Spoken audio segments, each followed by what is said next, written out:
Okay guys, let me quickly show you a tactic that I use in order to uncover, where growth or the lack of growth is actually coming from, especially when you compare things month on month. So here's an actual example of a client of ours who had a dip in sales.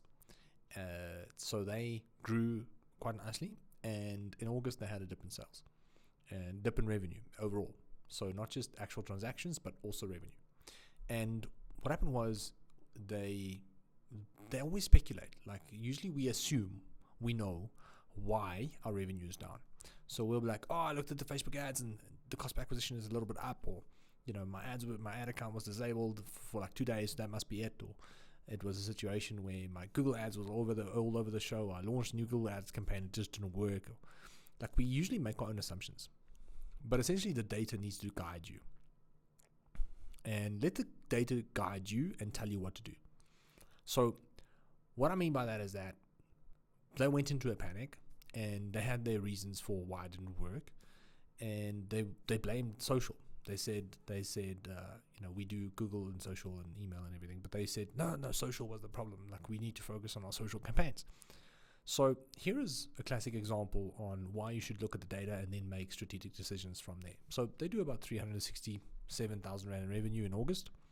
And this is what I did. So I said, okay, cool. Let's compare August. And you click compare. And then you say to July. And then you say, okay. And now what happens is we're actually comparing the different channels month of July to the month of August. Okay, so we're actually looking at the difference. So here we can see that we did paid search, which is Google Ads. We had this basically a 6% drop. Now, if you look at social, social had a big percentage drop, 24%, but percentage is all relevant. If you look at the actual difference from social versus Google, it's very similar. So here you would have 17 odd thousand Rand difference. So in August they made 133,000, and in July they made 150. So it's a situation where the Google ads performed worse in August, and then on social there was a 14,000 Rand difference. So it's really a situation where we're looking at it and going, okay, cool, well, we made less money from both channels, but overall money that was lost was more from Google than actually Facebook. So if you're saying that it's Facebook's fault, then you're actually incorrect. Does it make sense? Email, we made 5,000 Rand less on email. Organic search, look at this. We made 7 grand less on organic search. So if we can see the main drivers, so organic search ads, then email, social, and paid search as well. All of the channels were down. All of them. So it's not necessarily one channel's fault. It could just be the market. It could just be the industry for that specific month. That's just how it is.